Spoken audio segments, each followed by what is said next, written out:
So hello everyone, this is Akshay Anand and I have read the questionnaire and I'll answer all the questions in the very organized and sequenced manner in the order of which the questions were asked. So without wasting any time, uh, I will start by introducing myself. So I am Akshay and I have a working experience of around 2 years. I had done multiple internships in college and also started working after I graduated and also worked on multiple freelance projects. So I have built and delivered tens of AI agents in freelance opportunities, and clients wanted agents that could post on social media or to do marketing automation to regularly post and interact with their users either on their social handles or in their Discord channels. So, and for those agents, I had used Elijah OS framework. It was an open source framework that had come out first on Twitter, and then I used that framework to build those agents. And those agents, I could like design the entire personality. For example, let's say if they wanted a parody of Elon Musk, then I just had to program the personality of Elon Musk into that agent by using character markup file.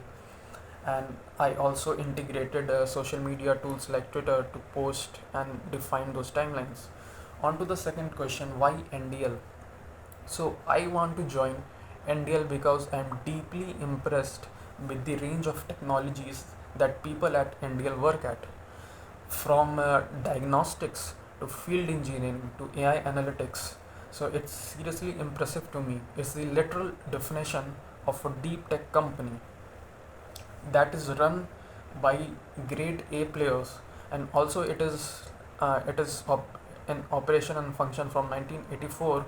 So that is a very positive plus point, and I deeply want to contribute with my own skill sets, uh, and want to like contribute and make a name for myself in the company. And coming to section 2, experience with N10 slash Maker Zapier. So yes, I have used N10 to design a voice AI agent automation system that connects customers from Google Sheets with a voice platform. This agent automatically calls past customers to upsell like new services and schedule appointments. I used N10 to orchestrate the entire workflow, setting up triggers from Google Sheets, managing dynamic customer data, and sending HTTP requests to the voice AI platform to initiate plus personalized calls.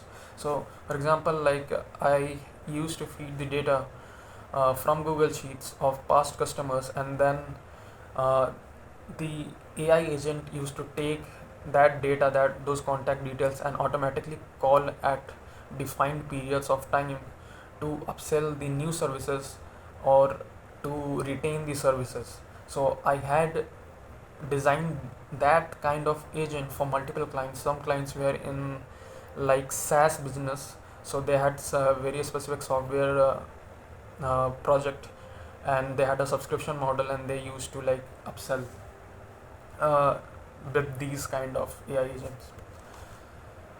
So for the second question of the section 2, like for I would design that model in which like the only the smart questions or complex questions go to the like advanced model. For example, the models that are like Sonnet, uh, the Cloud Sonnet, the Anthropic's Cloud Sonnet, and the Anthropic's Cloud Opus are like costly models in comparison to Hiraku of cloud.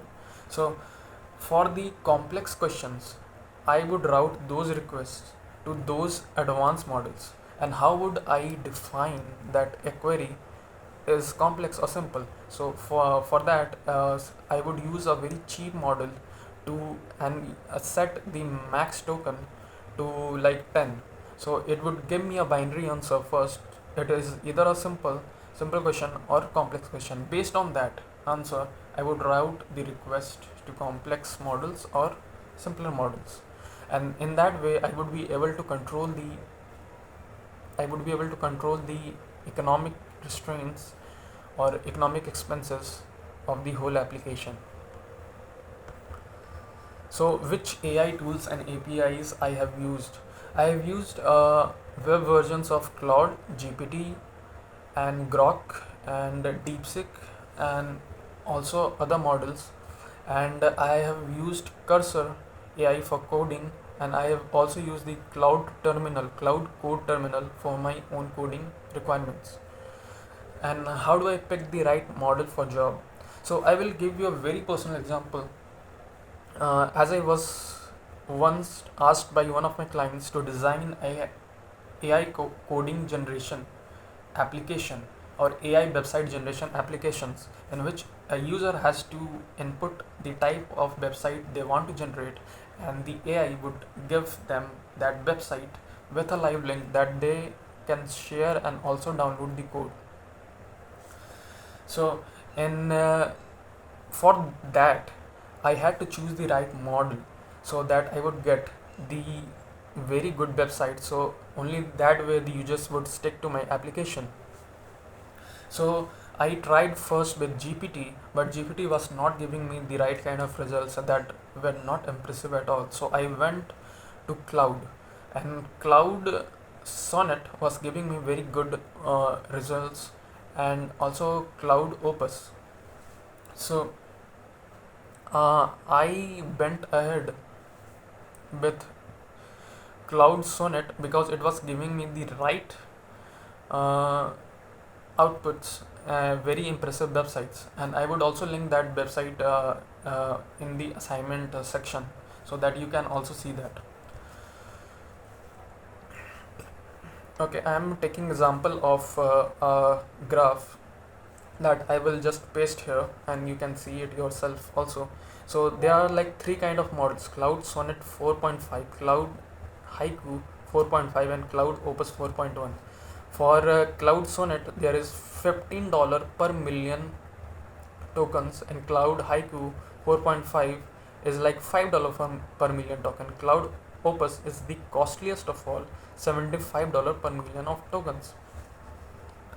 So Cloud Opus and Cloud Sonnet were both of them were giving me very good output, but I had to also control the expenses for the client, and they were giving very similar results, so I went ahead with Cloud Sonnet 4.5. My experience with SQL, as the video is getting very longer, I am trying to synthesize my answers. So my SQL that I have worked with basic schemas, and like the majority of work that I did with MySQL was in my last year of academic college projects, and I have also used these SQL databases and schemas in the first year of my job very briefly. So I have worked with MS SQL to design and query relational databases, create store procedures, and handle everyday tasks like manipulation and reporting in SMS. So I had used like those queries to create schemas for a student management system. So I had defined like the schema, what would be the data structure of a student, a teacher, stuff like that. To connect MS SQL to a web app, you usually use a connection string, right? That tells your app where the database is and how to access it. So that string kind of connects the SQL database to an external AI agent or workflow. For legacy systems, also like I have done basic Java and C sharp. A legacy For a legacy app, I think the thing that I have worked with, that I would make an API for a legacy system for their output to communicate with them, and I would use Python or .NET API to send data to an AI model from there and have it work with that. And I've used like React TypeScript very extensively I have also worked for a South African based team that wanted me to build their hiring and employment search features for their seafarer hiring application system.